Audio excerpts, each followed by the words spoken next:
स्वागत है आप लोगों का। तो आज फिजिक्स का जो टॉपिक लेकर के आए हैं वह है विद्युत फ्लक्स। कक्षा 12 वालों के लिए एनसीईआरटी फॉलो कर रहा हूँ। नोट्स भी पीडीएफ के रूप में डाल दिया जाता है। कहाँ यह बता दे रहा हूँ आपको। आप जो वीडियो देख रहे हैं यह जिस यूट्यूब चैनल पे है उसका नाम है विद्या वॉरियर्स।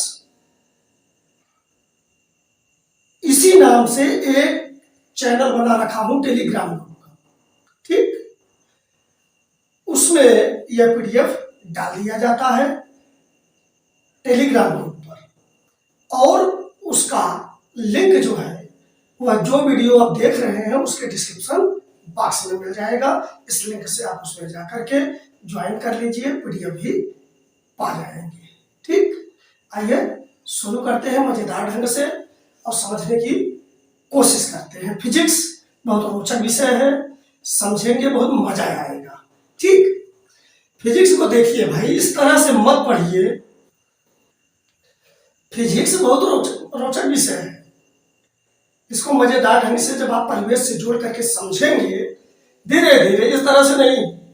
हमें मालूम है कि आप लोग अभी तक यही सोचते हैं अरे तो बहुत कठिन चीज है। अरे गंभीर हो जाओ एकदम कायदे से, ठीक। ये सर जी केवल पढ़ा सकते हैं, हम लोगों को केवल ऐसे चलना है। ये सब धारणा आप निकाल दीजिए और वीडियो को बहुत धैर्य से आप देखा करें, ठीक। हो सकता है कि बहुत अट्रैक्टिव वीडियो ना बना हो, तो आपको मतलब होना चाहिए किससे, कि डिब्बे में क्या रखा है उससे, या डिब्बा कितना बढ़िया है। इस संसार की यही हाल है कि डिब्बा कितना बढ़िया है उसके चक्कर में परेशान रहते हैं, भले उसमें गोबर हो। और माल बेचने के लिए, नकली माल बेचने के लिए डिब्बे को ज्यादा सजाया जाता है। इसका माल असली होता है, कम कोशिश करता है। खैर चलिए, अपनी अपनी समझ है। अब हम चलते हैं विद्युत फ्लक्स के बारे में समझेंगे। समझ करके चीजों को पढ़िए, समझ करके। विद्युत फ्लक्स पढ़ने से पहले आप एक चीज समझ लीजिए। एक होता है क्षेत्रफल वेक्टर, इसके बारे में थोड़ा जानना आपको जरूरी है। क्षेत्रफल वेक्टर क्या होता है इसको हम समझते हैं। अब इसमें क्षेत्रफल है इस आकृति में। अब क्षेत्रफल तो ऐसे होता है, ठीक। क्षेत्रफल वैसे अदिश राशि, लेकिन इसका भी एक वेक्टर होता है क्षेत्रफल का। और यह क्षेत्रफल वेक्टर, ये जो क्षेत्र है देख रहे हो ना, ये तल पूरा, इसके लंबवत इसकी दिशा होती है। अब आपको बोर्ड पर दो बीमा की चीज केवल दिखाई जा सकती है, कम समझ में आया होगा। अब इस पर इस तरह से रखनी है, ऐसे देख रहे हो, यह है लंबवत वेक्टर, ऐसे। अब बोर्ड में देखने में कैसे लग रहा होगा, ऐसे देख रहे हो ना, यह नहीं, ऐसे लंबवत वेक्टर, यही होता है वेक्टर, ठीक। इसे हम कहेंगे क्षेत्रफल वेक्टर। अगर इसका क्षेत्रफल ए मान ले तो इसकी दिशा को दिखाएंगे वेक्टर ए करके, ठीक। इतनी बात आपको समझ में रहनी चाहिए। अब हम कुछ और पिछली बात आपको बता के आगे बढ़ते हैं। तो बता रहा था कि आवेश से, जैसे प्लस क्यू आवेश है तो बल रेखाएं बाहर की ओर निकलती है इस तरह से। और उसमें यह बताया था कि ये क्षेत्र रेखाएं या बल रेखाएं जितनी घनी होंगी वैद्युत क्षेत्र की तीव्रता उतनी अधिक होगी। अब घनी का क्या मतलब समझे, जैसे ऐसे मान लीजिए इस तरह से, जितनी भी घनी, उस वीडियो को आप देख लीजिए तो समझ में आएगा। ये चीजें दूर जाने पर इनके बीच और अंतर बढ़ जाता है, यानी यहां विरल हो जाती है, लेकिन पास पास में बहुत घनी रहती है। केवल इतना खींच के दिखा रहा हूं, इधर नहीं खींचा हूं, ठीक। ये निकलेंगे तो हर तरफ उसी तरह से, ठीक है, सीधे। अब आप देखिए, क्या आपने देखा कि ये जितनी घनी होंगी वैद्युत क्षेत्र उतना प्रबल होगा, यानी तीव्रता उतनी अधिक होगी। अब यही चीज अगर एकांक क्षेत्र, अब वैद्युत क्षेत्र की तीव्रता को हम कैसे दिखा रहे थे, वेक्टर से, यह सदिश राशि है। तो यहां अगर हम क्षेत्रफल की बात करें तो अब यह देखना होगा कि अगर यह एकांक क्षेत्रफल ले लिया जाए, एकांक का मतलब एक वर्ग मीटर, एकांक जहां है तो एक मात्रक ले लिया करेगा। तो एकांक क्षेत्रफल से जो फ्लक्स रेखाएं गुजरेंगी, जो रेखाएं बल रेखाएं, क्षेत्र रेखाएं गुजरेंगी, अभी मैं फ्लक्स की बात नहीं कर रहा हूं, जो क्षेत्र रेखाएं गुजरेंगी, या आप ऐसे कह सकते हैं कि एकांक क्षेत्रफल से जो फ्लक्स गुजरेंगे, तो जो क्षेत्र रेखाएं गुजरेंगी या बल रेखाएं एकांक क्षेत्रफल से, वही होता है वैद्युत क्षेत्र की तीव्रता। तो अगर पूरे क्षेत्रफल से हम देख रहे हैं, अगर यह देखना चाहे कि पूरे क्षेत्रफल से कितना गुजर रहा है, तो एकांक क्षेत्रफल से अगर आपको मालूम है तो आप क्या कर देंगे, वेक्टर ई में पूरे ए का गुणा कर देंगे, पूरे ए का, माने ई ए, ऐसे कर लीजिए। ठीक, तो वैद्युत क्षेत्र की तीव्रता और क्षेत्रफल का जब आप गुणा कर देते हैं तब यह बन जाता है उस पूरे पृष्ठ से गुजरने वाला विद्युत फ्लक्स। जब तक ए नहीं है तब तक यह वैद्युत क्षेत्र की तीव्रता है, यानी एकांक क्षेत्रफल से गुजरने वाला वैद्युत फ्लक्स, और ए का अगर आपने गुणा कर दिया माने पूरे क्षेत्रफल का, तो पूरे क्षेत्रफल से गुजरने वाला वैद्युत फ्लक्स होंगे। अब देखिए, वहां बोलने को तो मैं बोल गया कि जो वैद्युत क्षेत्र रेखाएं हैं, बल रेखाएं हैं, पूरे पृष्ठ से गुजरेंगी, वह वैद्युत फ्लक्स है। लेकिन इतनी बात पर्याप्त नहीं है, वहां के लिए सही था, वहां के लिए सही था, लेकिन हर कंडीशन के लिए सही नहीं है, इसलिए हर कंडीशन के लिए अलग परिभाषा, ऐसी परिभाषा बनाई जाती है जो हर कंडीशन के लिए लागू हो। अब वैद्युत फ्लक्स हम किसे कहेंगे कि कोई काल्पनिक पृष्ठ हो वैद्युत क्षेत्र में, तो उसके, अभी क्या हमने कहा, क्षेत्रफल से गुजरने वाली, और अब शब्द लगा रहा हूं क्षेत्रफल से या उस पृष्ठ से गुजरने वाली उसके लंबवत क्षेत्र रेखाओं को वैद्युत फ्लक्स कहेंगे। अब इसमें क्या था, इस प्रकार की आकृति में हमेशा लंबवत ही गुजरती है, इसलिए यहां हमने सीधे कह दिया यह सब वैद्युत फ्लक्स बन जाएगा पूरे क्षेत्रफल में। देखिए होता क्या है, अगर बिंदु आवेश है, इसको ध्यान से देखना था, अगर कोई बिंदु आवेश है तो स्वाभाविक बात है कि बल रेखाएं इस तरह से गुजरेंगी। ठीक, अगर यह बिंदु आवेश है तो इस तरह से गुजरेंगी और इनके बीच की दूरी आगे बढ़ती जाएगी।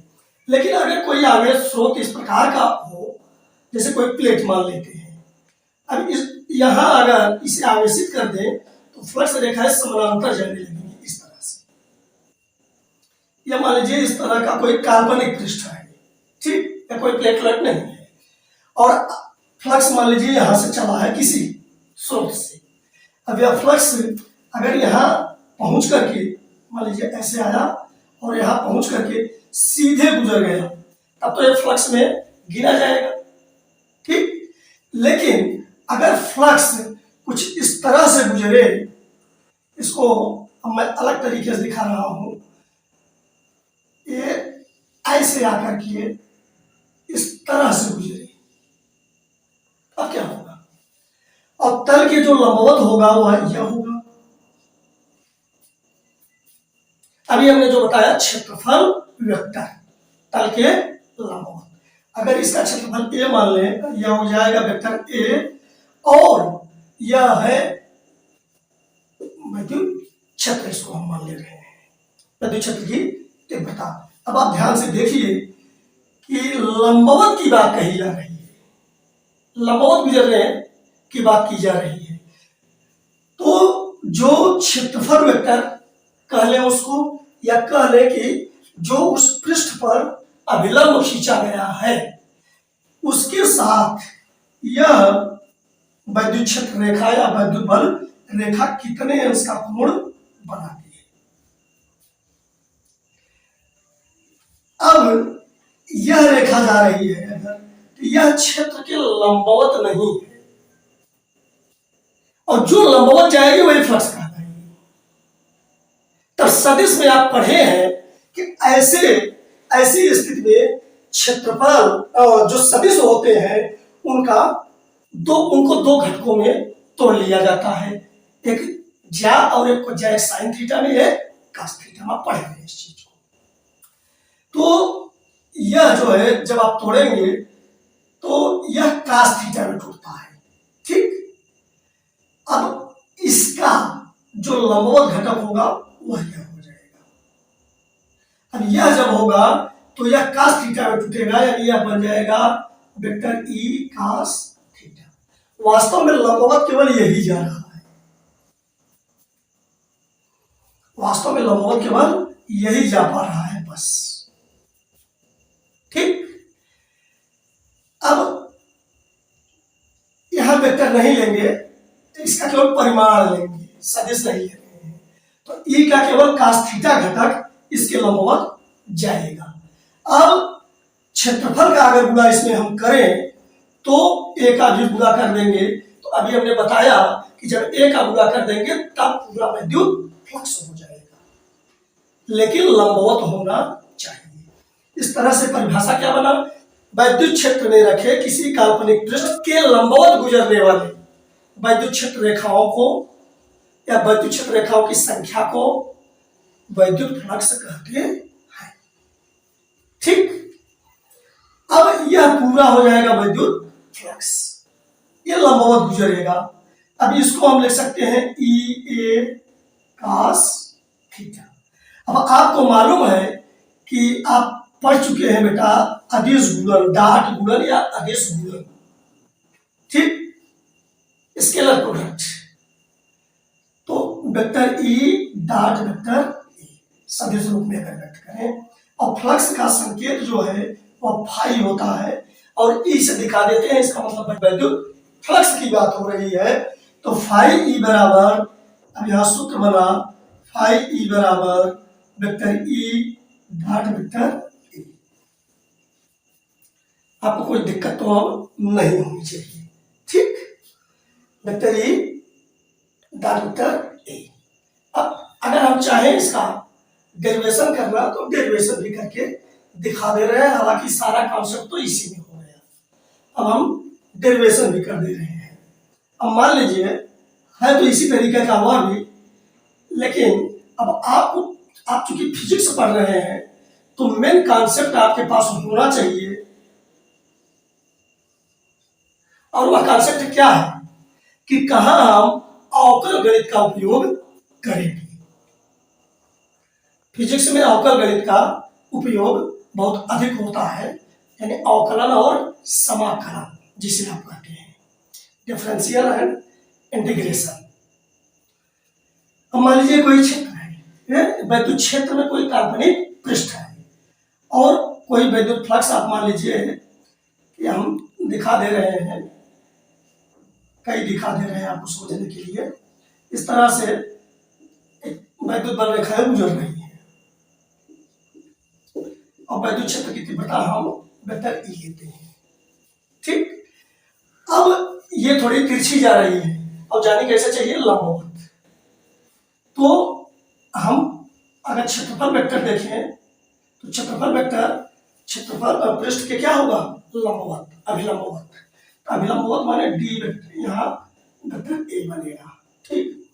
लेकिन अब थोड़ा सा मैथमेटिकली प्रोसेस पे चल रहा हूं, वह यह है कि यहाँ एक छोटे अवयव खंड की कल्पना कर ली जाती है और यह छोटा, अब देखिए पूरे क्षेत्रफल को ए से दिखा देते हैं और अवकल गणित में, और जब अल्प लिया जाता है सूक्ष्म, इसको आप समझते चलिए क्योंकि और भी आगे जो है आगे अवकल गणित का उपयोग किया जाएगा।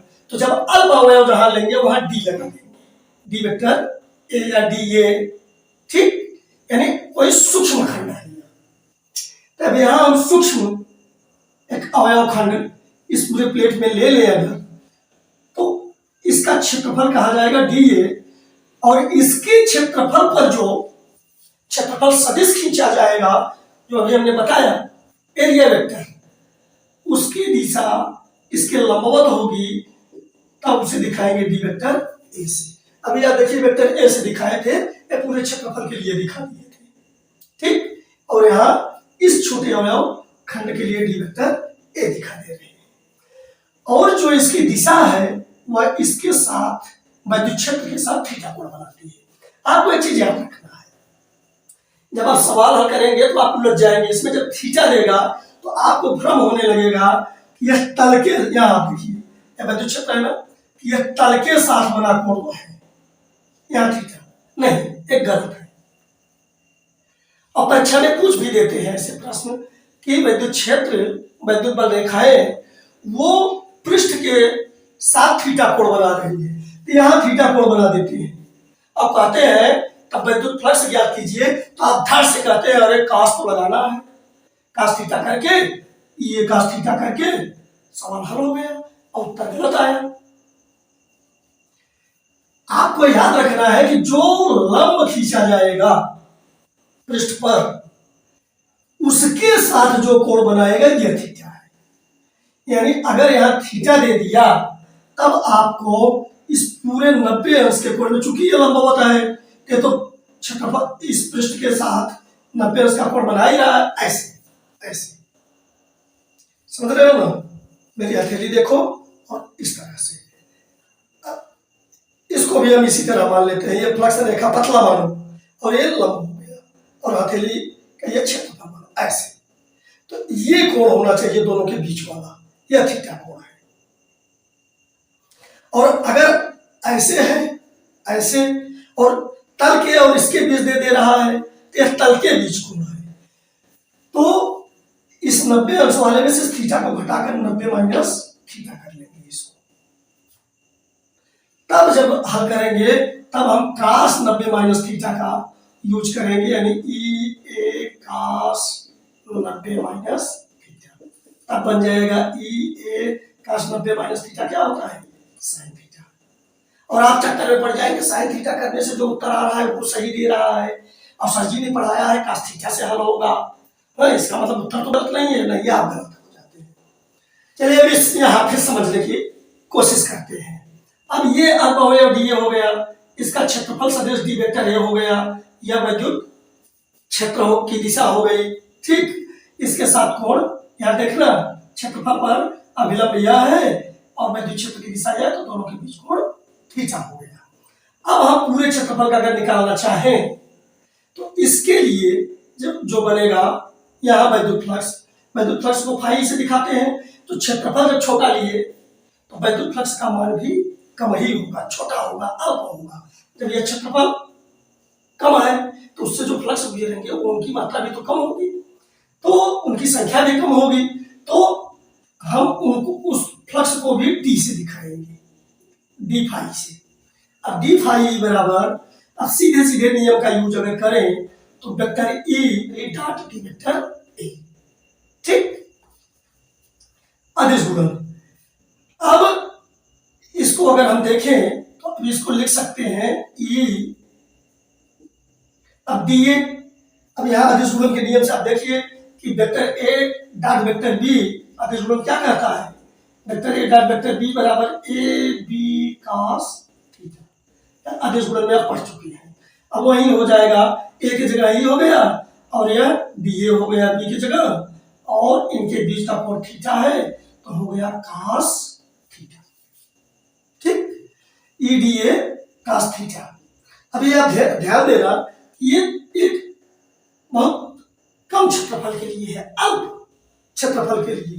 अब पूरे पृष्ठ के लिए आप देखेंगे, पूरे पृष्ठ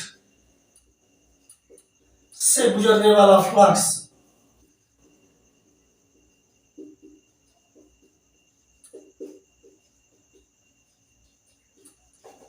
तब आप क्या करेंगे, अब पूरा फाई लेंगे।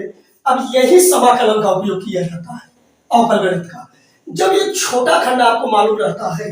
अब ऐसे छोटे छोटे खंड इसमें कितने काट सकते हैं, कितने काट सकते हैं, कहीं काट सकते हैं, ठीक, बहुत अधिक संख्या इनकी होगी।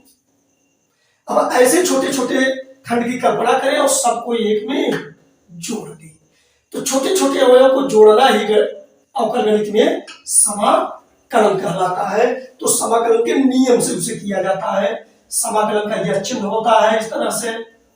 जो गणित के छात्र नहीं है उनको दिक्कत होगी, इसलिए कायदे से समझा दे रहा हूं, ठीक। और पूरे पृष्ठ से बद्ध देखना है तो उसका एक संकेत यहां दे देते हैं, वैसे सामान्यतः समाकलन का चिन्ह केवल यही लिखा जाता है। लेकिन फिजिक्स में जब बद्ध करना होता है तो इस तरह का संकेत दे देते हैं कि पूरे पृष्ठ का अब देख रहा हूं। ठीक, अब यह हो जाएगा समाकलन। किसका समाकलन? E D A cos theta का समाकलन। अब यहां आप देखेंगे तो ई जो है वो कांस्टेंट है, अचर है, वो गुणांक के रूप में काम करेगा और कास थीटा भी वैसा ही है। ठीक, अब यहां बन जाएगा ए डी ए। अब यहां आप देखिए ई कांस्टेंट है, इसको ये गुणांक के रूप में काम करेगा और डी ए का जो समाकलन होगा इस छोटे छोटे खंड को जब आप पूरा आप जोड़ देंगे तो पूरा क्षेत्रफल हो जाएगा इसका, तो उसको ए से दिखा देंगे। ठीक है, यानी फाइव ई बराबर ए कास थीटा, यानी फाइव ई बराबर ए को इधर ले लीजिए, ए कास थीटा। यह सूत्र आपको मिल गया। यही है वैद्युत क्षेत्र का वैद्युत फ्लक्स का सूत्र। अब मात्रक पर विचार कर लेते हैं। अब वैद्युत फ्लक्स का मात्रक यानी फाई ई का मात्रक। अब फाई ई का मात्रक क्या होगा? आप देखिए यहां तो ई और ए का गुणा है, तो ई का मात्रक देखिए और ए का मात्रक देखिए। तो ई का मात्रक आप जानते हैं, ई क्या है? वैद्युत क्षेत्र। इसका मात्रक बताए थे, ई बराबर हम पढ़े थे एफ बाई क्यू। ठीक, लेकिन अब ए भी आ गया। अब ए क्षेत्रफल है और क्षेत्रफल का मात्रक क्या होता है? Metre square. ठीक, यानी अब इसका मात्रक क्या बना? न्यूटन मीटर स्क्वायर प्रति कूलम। ठीक, यह हो गया वैद्युत फ्लक्स का मात्रक। अगर ई जानते हैं तो उसी में ए का गुणा करेंगे, ए का मात्रक होता है मीटर स्क्वायर, उसका और गुणा हो गया, बस मात्रक आ गया। इस तरह से आप मात्रक निकाल लिया करें। ठीक, आशा है इसको आप समझ गए हैं।